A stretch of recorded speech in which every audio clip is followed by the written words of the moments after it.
Estamos iniciando o exame da temática Responsabilidade Civil, nossa aula número 2 da disciplina Direito Civil ou Direito da Responsabilidade Civil ou Direito de Danos. A aula de hoje, então, vamos nos concentrar no exame dessa espécie de responsabilidade, a chamada responsabilidade civil. Iniciamos, como de sempre, com alguns aspectos introdutórios. Aqui, então, queremos chamar a atenção para a atualidade do tema. Todos os aspectos da vida contemporânea, a responsabilidade civil revela-se importante, revela-se relevante, porque orienta de uma maneira adequada as condutas de todos, nas atividades contratuais, nas atividades em geral, nos comportamentos, na vida cotidiana. A responsabilidade civil serve como uma fortaleza para as boas condutas, para a defesa das ações adequadas, na defesa dos direitos. Também é importante destacar que a exigência social exige comportamentos cautelosos. Nós precisamos sempre, ao nos conduzir, ao atuar no mundo, ao promover ações, condutas, ter cautela justamente para não provocar danos ou para minimizar, eventualmente, situações em que os danos se revelam necessários. Mesmo no exercício de direitos reconhecidos, é preciso cautela. Se houver uma situação de excesso no exercício do direito reconhecido, estaremos então aqui também no campo da responsabilidade civil por ato ilícito. Então, o que observamos é que o dano é algo que deve ser evitado e, caso ele ocorra, sendo localizado, deve ser punido e deve ser indenizado. Quer dizer, deve ser punida a conduta, a ação geradora do dano. Então, o que temos aqui é uma preocupação com assegurar que os direitos possam ser exercidos adequadamente, que as condutas sempre sejam condutas que respeitem o sistema jurídico posto. Textos legais básicos no direito privado com relação à matéria. Aqui nós temos então esses três grandes estatutos jurídicos. A Constituição da República Federativa do Brasil, que em vários artigos, em várias passagens, vai se referir à proteção para evitar das situações concretas, corretas, adequadas, que evitem o dano. Também o Código Civil, nos artigos 186 a 188, a 927 a 954, de uma forma mais precisa, regula essa questão do dano. E o Código de Processo Civil trata então da ação de indenização. Vai nos orientar sobre a forma como se busca, pela via da prestação jurisdicional, a indenização do dano eventualmente existente. Então, os textos legais gerais são esses que devem ser lidos, examinados. Nós vamos ver alguns artigos na aula de hoje. A teoria fundante referente à responsabilidade civil. Iniciamos conceituando, definindo o que seja responsabilidade civil. Trata-se aqui de um dever jurídico de indenização. Quer dizer, deve-se reparar eventual dano que tenha ocorrido, reconstituindo-se, portanto, ao status quo ante do agente que foi prejudicado, ou então compensando naquelas situações em que não se pode retroceder ao status quo antes da ocorrência do dano.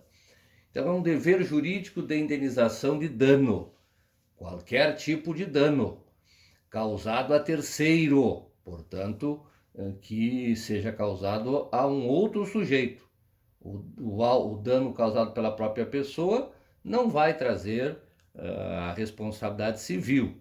Não há como impedirmos que as pessoas causem prejuízo a si próprias, né? Eventualmente pode haver uma intervenção médica, mas aí está num outro campo, não é o campo aqui da responsabilidade civil. Então, em virtude de fato próprio, daquele, portanto, que lesou, que é o responsável, uma conduta, portanto, do próprio lesante, ou conduta de outrem, portanto, um fato de terceiro, por quem esse lesante responda, esse que é o responsável agora responda, ou o fato da coisa ou o fato do animal que esteja sob a guarda desse que é o responsabilizado. Ou pode ainda também a responsabilidade civil brotar de uma determinação legal, uma imposição legal. Então, nesse caso, a previsão legal determinará que, em certas circunstâncias, o indivíduo deverá responder por eventual situação danosa em virtude da previsão legal, independente, então, dessas situações aqui referidas no conceito. O que nós destacamos no conceito? Três grandes elementos. O fato jurídico danoso, então tem que existir um evento, é preciso que se tenha uma ocorrência que traga o dano, não pode ser uma fantasia, uma imaginação, alguém que sonhou um prejuízo e agora então quer ser compensado, indenizado por isso. Então tem que ter um fato jurídico real, verdadeiro, existente. Deve haver o dano, portanto, o prejuízo, a diminuição patrimonial. Nós vamos examinar esse elemento em outro momento com mais profundidade.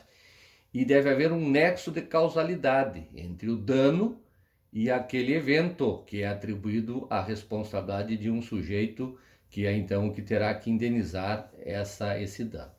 Então, eis aí a definição do que seja responsabilidade jurídica. É um dever jurídico secundário.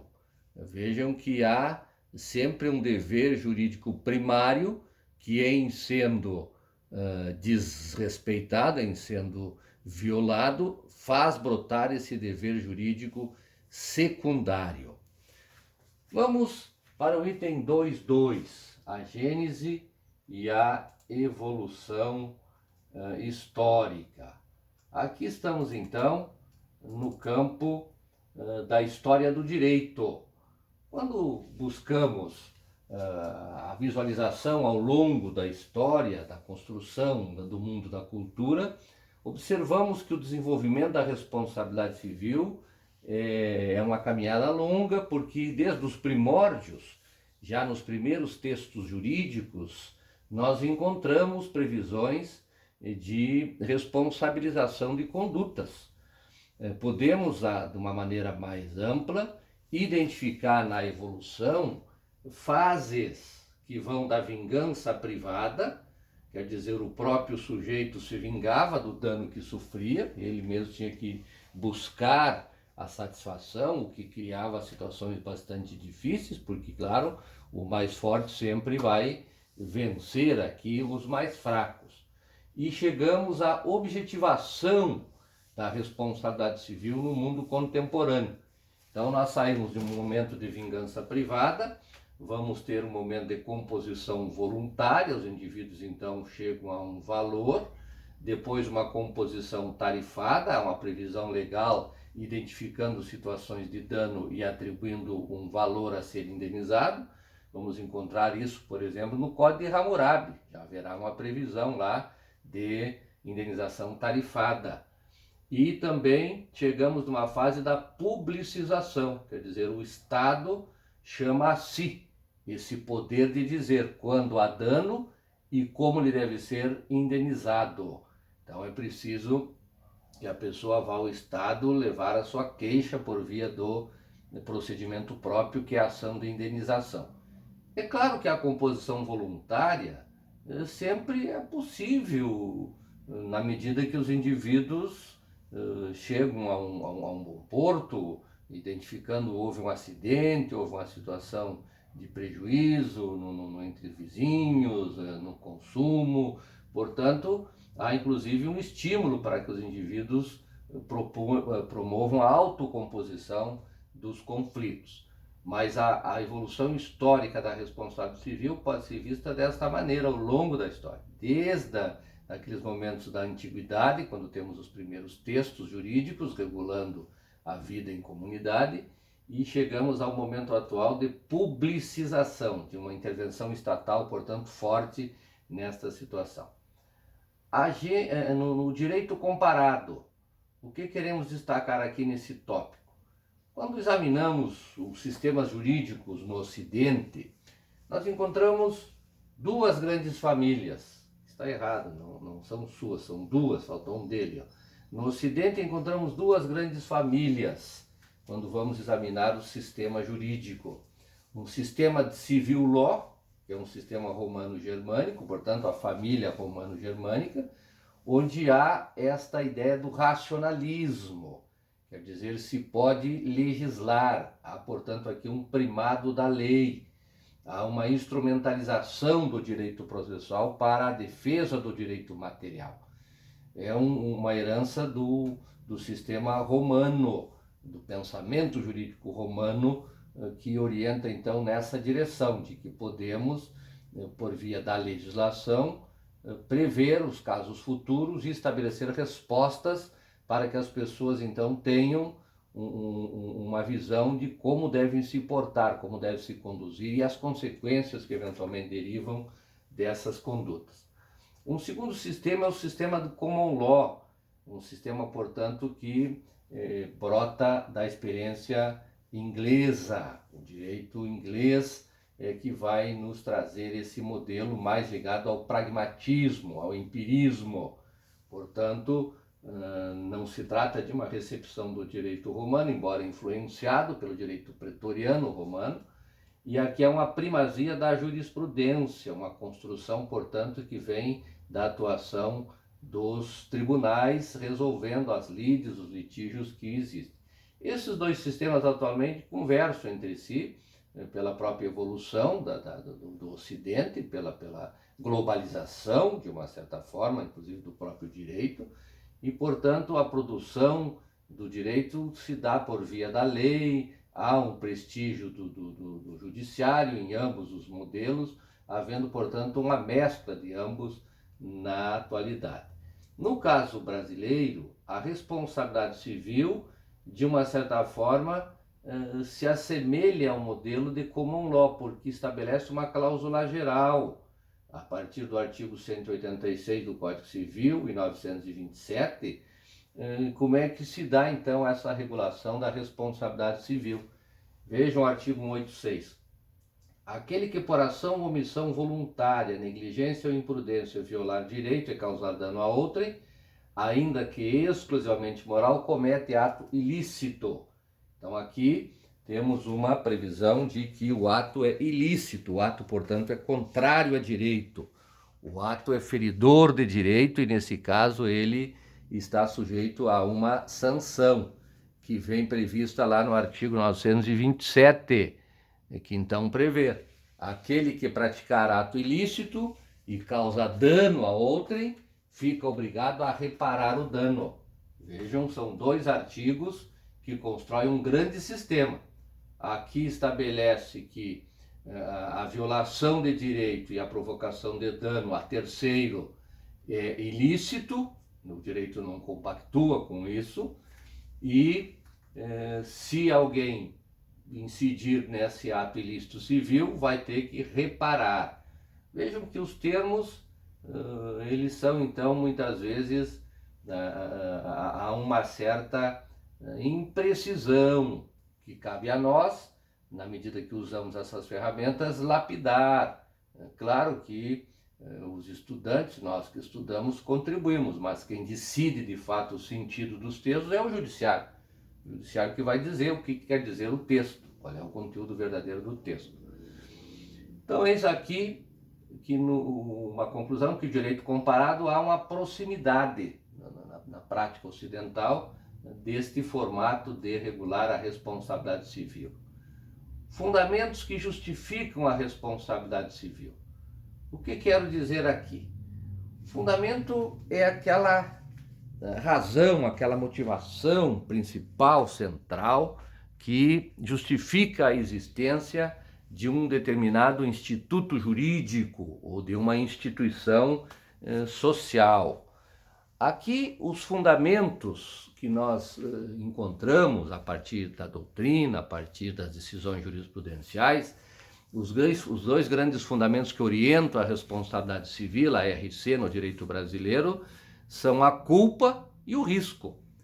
A culpa inicialmente mais forte, aquela culpa provada, aquela culpa que é demonstrada pelo lesado. O lesado tem que provar, então, que houve o evento e que o culpado é aquele de quem ele quer receber a indenização.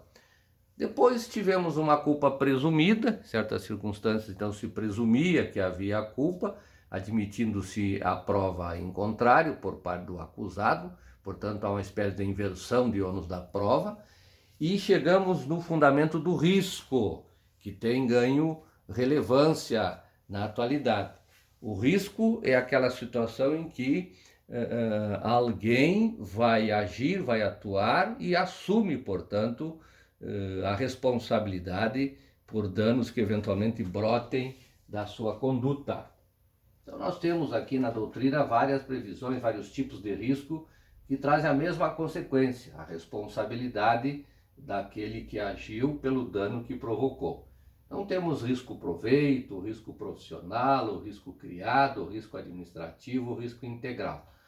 Tanto na Constituição, quanto no Código Civil, quanto no Código de Defesa do Consumidor e outros textos legais, nós vamos encontrar estas situações. Vejam aqui o artigo 927, no parágrafo único, diz o quê?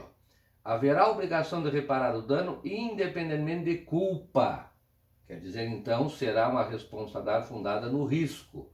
Nos casos em que a lei especifica ou quando a atividade normalmente desenvolvida pelo autor do dano implicar risco para os direitos de outrem. Então vejam aqui o fundamento da responsabilidade, o risco, naqueles casos em que a lei identifica, que a lei indica quando que se responde por risco.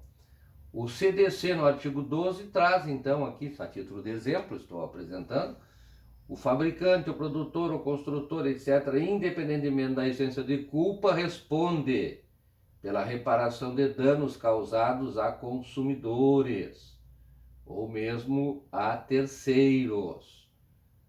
Então, vejam aí como a legislação ela vai recepcionando essas razões, esses fundamentos para justificar que alguém tenha que indenizar o dano que terceiro sofreu. Então eu posso recorrer a fundamento culpa, em algumas circunstâncias é isso que eu vou ter que buscar, e outros o risco, desde que, no caso, a legislação estabeleça, então, a responsabilidade fundada no risco. Aqui nós temos o item 2.5, princípios jurídicos que orientam a responsabilidade civil. Sabemos que os princípios jurídicos são aqueles elementos norteadores do processo decisório, que vão justificar determinadas decisões, determinadas conclusões por parte, principalmente, de quem julga.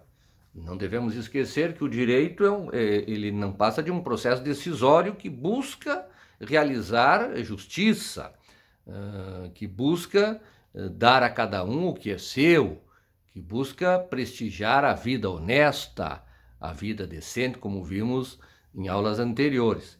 Mas é um sistema feito por humanos, portanto sujeito a todas as fragilidades dos humanos, as condutas muitas vezes passionais, condutas parciais, condutas que são orientadas por emoções, por sensações e por vínculos ideológicos e tudo mais. Então, o que se quer aqui é criar um sistema que consiga superar tudo isso, que consiga trazer, então, uma aceitação daquilo que for decidido. Então, alguns princípios que nós destacamos ali. Princípio da dignidade da pessoa humana. O que queremos dizer nesse princípio? De que a responsabilidade civil, ela quer prestigiar a proteção da integridade do ser humano. O ser humano é, dentro do mundo da cultura, o ser mais importante, que deve ser protegido, que deve ser afastado de situações de sofrimento, de violência, de descaso, de agressões.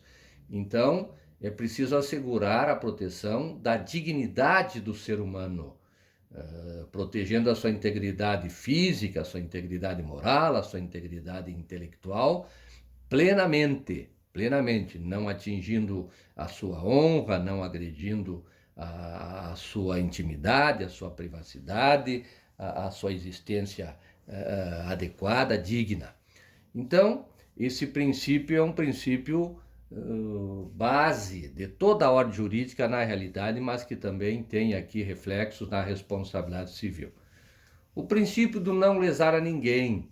Aqui, então, o que se chama a atenção é de que as pessoas devem adotar condutas, ações, procedimentos que não causem lesão a outrem, que não tragam dano a outrem, que, portanto, não promova lesão a ninguém.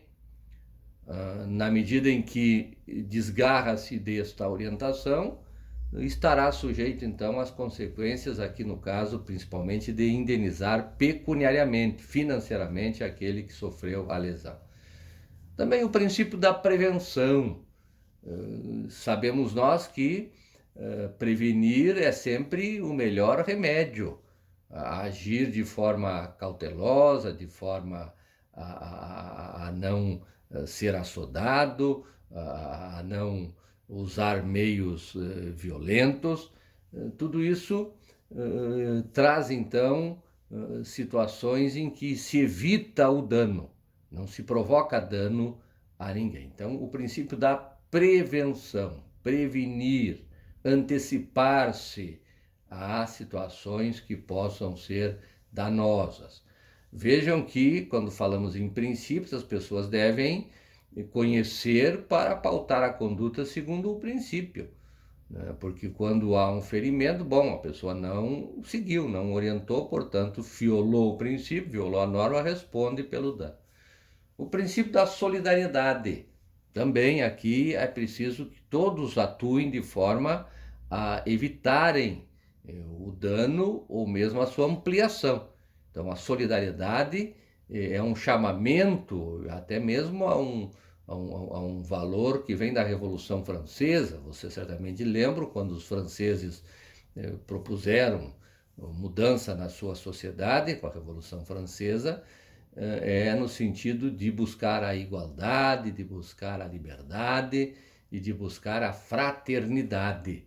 É essa ideia de fraternidade que também aqui ganha contornos, aqui chamada de solidariedade. Depois, vamos verificar as funções. Funções a responsabilidade civil desempenha na ordem jurídica. Aqui identificamos 4 funções que precisam ser bem entendidas. A primeira função, a função garantista, é aquela função, portanto, que mantém o status quo, que assegura o direito que a ordem jurídica reconhece ao sujeito de direito, portanto, garante, protege, faz com que a pessoa tenha confiança de que o seu direito será respeitado, será assegurado. Vejam, a integridade física. Todos nós temos direito à nossa integridade física. Você sai pela rua, vem um policial e te dá uma cacetada na cabeça. Ora, isso não pode ocorrer, não é adequado, não é para isso que temos a organização policial. Claro que a polícia poderá utilizar em certas circunstâncias da força, da violência, mas sempre segundo certos protocolos que devem ser respeitados. Então, uma função garantista, uma função indenizatória. Aqui, então, a ideia de que se existir a violência e o dano, é preciso reparar, é preciso compensar.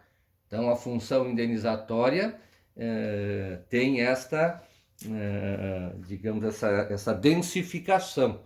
O indivíduo que teve o dano não vai ficar com o dano, ele vai ser então reparado, vai voltar ao status quo ante e vai ser compensado. Aqui nós enfrentamos um problema, porque às vezes a responsabilidade civil é usada como meio de enriquecimento, porque a ideia não é que o indivíduo fique mais rico quando ocorre um processo de dano. O indivíduo sofreu um dano e propõe uma ação e recebe um valor exagerado, exorbitante. É muito comum que isso ocorra. Indenizações mal calculadas, quantums mal fixados ou fixados de forma inadequada, mas são defeitos do nosso sistema. A ideia da indenização é de que o indivíduo ele tenha um retorno ao status quo quando ele teve um prejuízo e tem uma compensação no caso do dano extrapatrimonial. Mas essa compensação não pode significar como se fosse um bilhete de loteria, um tesouro que ele encontrou e que, portanto, sai de uma situação de pobreza para uma situação de riqueza. Embora isso ocorra com frequência, fugindo, portanto, a esta função indenizatória que devia ser prestigiada com maior intensidade. Também a função sancionatória. Aqui trata-se de uma punição, de uma retribuição àquele que agiu inadequadamente. Assemelha-se ao direito penal, mas não tem uma função de punição do tipo penal, criminal. Ela é sancionatória no sentido de punir, de fazer o indivíduo que desgarrou-se da conduta adequada refletir sobre aquilo que fez e, portanto, ter uma consequência que lhe vai trazer um certo grau de sofrimento até, porque se vai tirar o patrimônio desse indivíduo. E, finalmente, uma função preventiva. A função preventiva, ela tem, portanto, aqui busca uma dissuasão, quer dizer, o indivíduo, os outros, percebendo que alguém, ao agir de uma certa forma, sofreu uma condenação, eles vão se acautelar, eles vão adotar a conduta que é prevista no sistema jurídico e, portanto, moldando as suas ações, as suas condutas a esses mandamentos.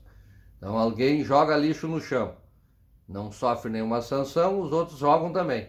E temos um acúmulo de lixo no chão. Agora, se o indivíduo é multado, quando joga lixo no chão, o outro vê, opa, não podemos jogar, vamos botar lá no lixo, no lugar adequado. E assim, as condutas em geral. Então vejam que a função, ou as funções, são relevantíssimas para que se possa compreender a responsabilidade civil na hora em que vamos apreciar um caso concreto. Vamos para a classificação da responsabilidade civil. Aqui nós temos vários critérios classificadores que precisam ser examinados. Primeiro, a licitude do ato. Aqui o ato pode ser um ato lícito ou ilícito. O indivíduo poderá responder por dano que brote mesmo do ato lícito. A pessoa agiu licitamente, o ato é lícito, mas haverá um dever de indenizar se um dano surgir. Muito comum aqui o caso do estado de necessidade.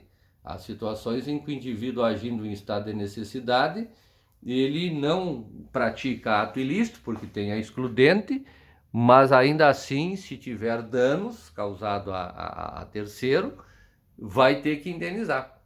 Então, essa classificação é importante porque nos permite visualizar que o legislador, às vezes, ele opta por proteger quem sofreu o dano, por assegurar que aquele que sofreu o dano não fique ele no prejuízo, e aquele indivíduo que praticou uma conduta mesmo lícita vai ter que indenizar esse dano, o que inclusive orienta, não raro, que tenhamos sempre a preocupação em fazer seguros para certas situações, principalmente no caso de automóveis, com o trânsito de veículos, há uma potencialidade de danos de tal maneira que é bom ter seguro para essas situações.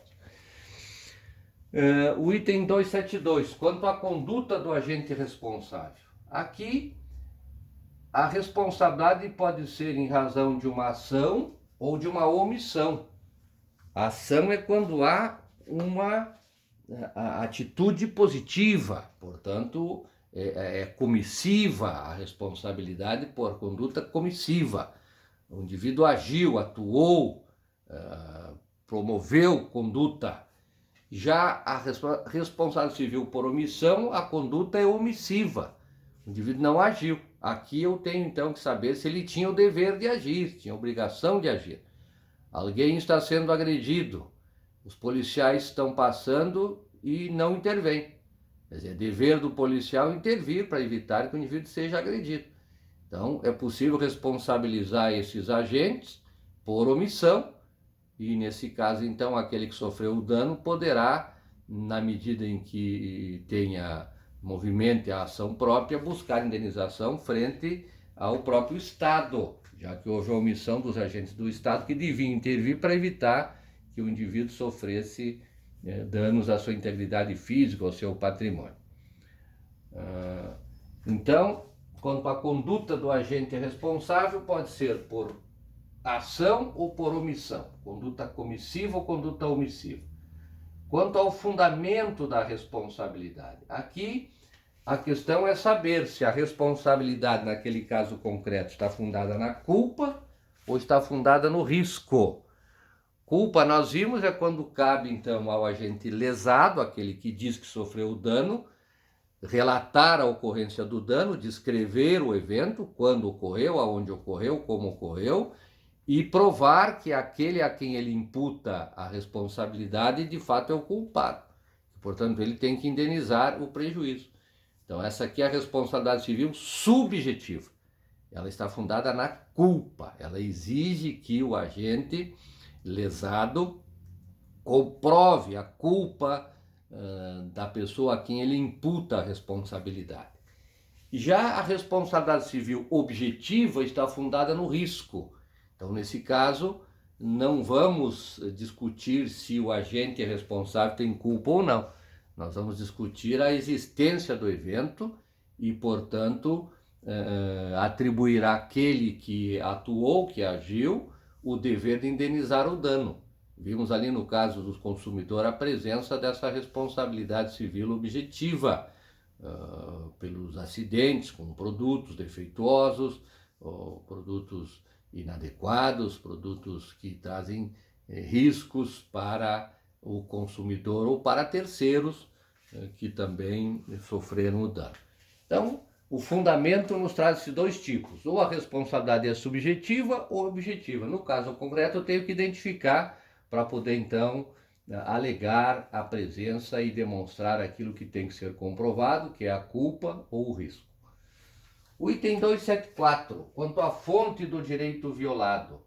Aqui, nós queremos saber, então, qual é a base legal que protegia o direito que foi violado, aquele dever que foi violado, aquele dever primário que foi violado. Então, a responsabilidade civil extranegocial, também chamada aquiliana. O que temos aqui? Uma violação de um dever geral de conduta. Todos nós temos que nos portar de uma certa forma no ambiente social, respeitando o direito dos outros. Então, eu não tenho um contrato com todos e cada um. Eu tenho que cumprir o que a norma diz. Então, não posso agredir as pessoas, não posso agredir fisicamente, agredir com palavras, ou caluniar, ou difamar, porque isto a lei veda, a lei proíbe, a lei tipifica, inclusive, como crime em certas circunstâncias. Então, a responsabilidade civil extranegocial, ela brota da violação de um dever primário geral de conduta. E, nesse caso, vai trazer esse dever de indenizar. Já a responsabilidade civil negocial viola um dever individual de conduta. Então, há um contrato entre dois sujeitos e um deles é inadimplente, viola esta obrigação acertada contratualmente. Então, aí brota a responsabilidade civil negocial, com as suas peculiaridades, como veremos em outros momentos. Um outro tipo é quanto à amplitude do grupo de responsáveis pela indenização. Então, aqui nós vamos ter uma responsabilidade civil individual ou pessoal. É aquele que, então, é acionado para fazer o pagamento da indenização, que é o responsável individual. Pode ser pelo fato próprio, pode ser por fato de terceiro. Não há problema quanto a isso. Mas ela também pode ser uma responsabilidade civil subsidiária. Quer dizer, primeiro um determinado sujeito é acionado, se ele não pagar, vai-se ao outro. Então ela é subsidiária. Há situações em que se invoca muito essa responsabilidade, inclusive no campo da responsabilidade civil do Estado, no caso de terceirização, isso aparece. O Estado terceiriza, né, certas atividades. Aí a empresa privada contratada presta serviço, não paga seus funcionários. Então, havia uma ideia de que o Estado era responsável diretamente, mas agora isso foi mitigado e tem se entendido que não, que é subsidiária. E há também uma responsabilidade civil solidária, quando então ambos, vários sujeitos respondem. Vamos imaginar o proprietário do carro e o motorista do veículo, respondem conjuntamente de forma solidária.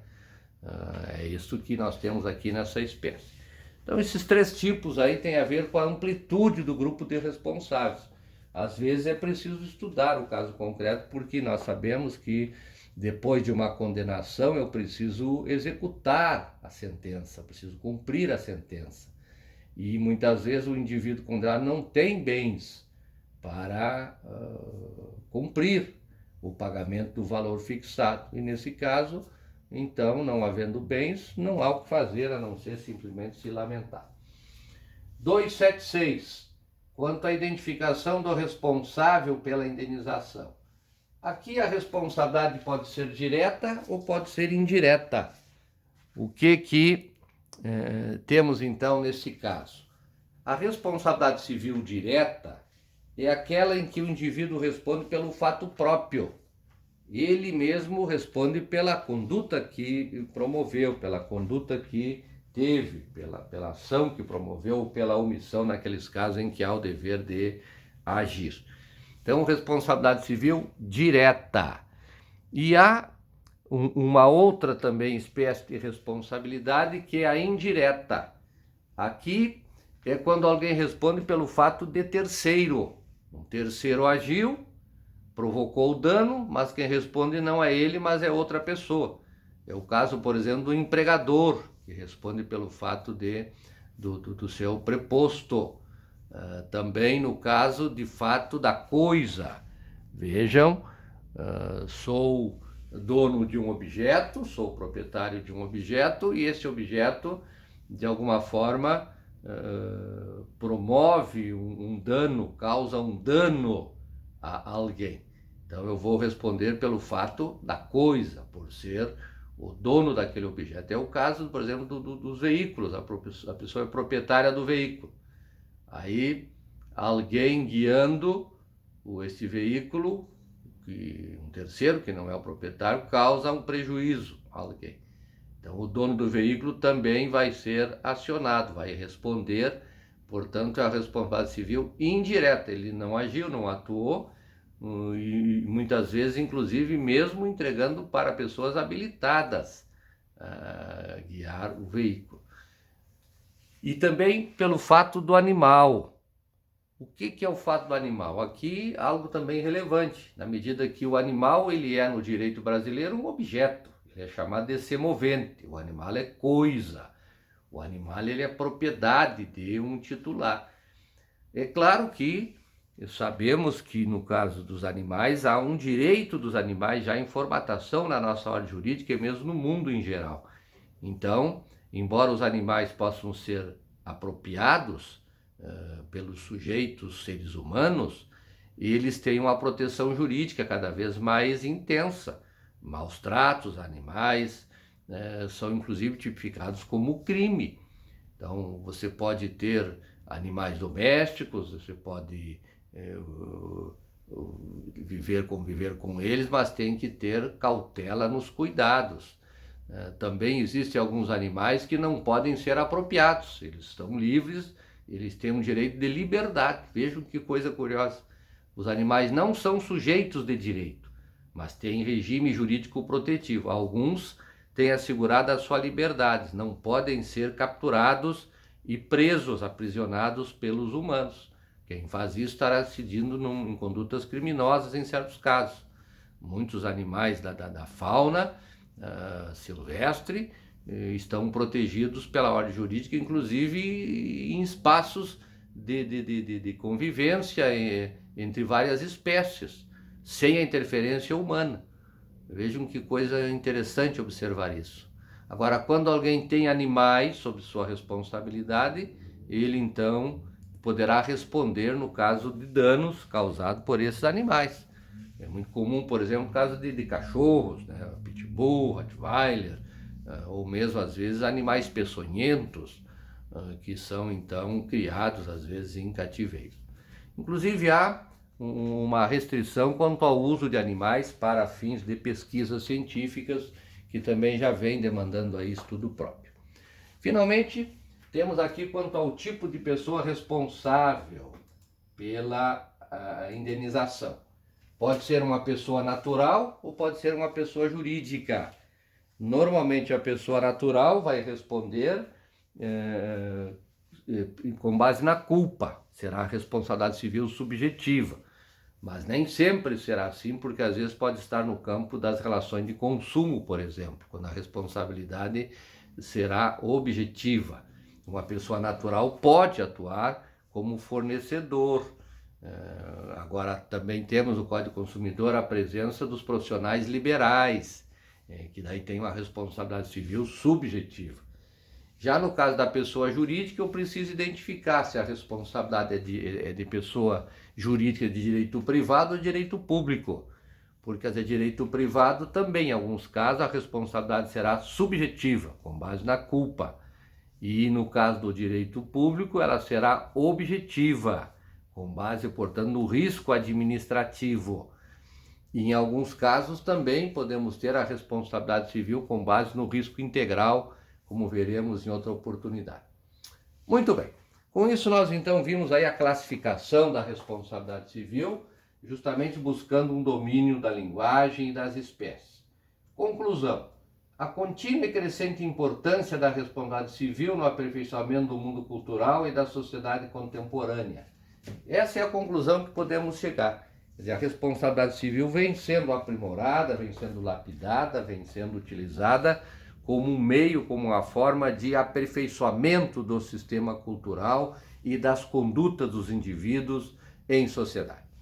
Com isso, encerramos o exame do tema de hoje e vamos então para as atividades de estudo dirigido. Aqui temos as referências sobre a bibliografia utilizada, vocês podem fazer depois a leitura.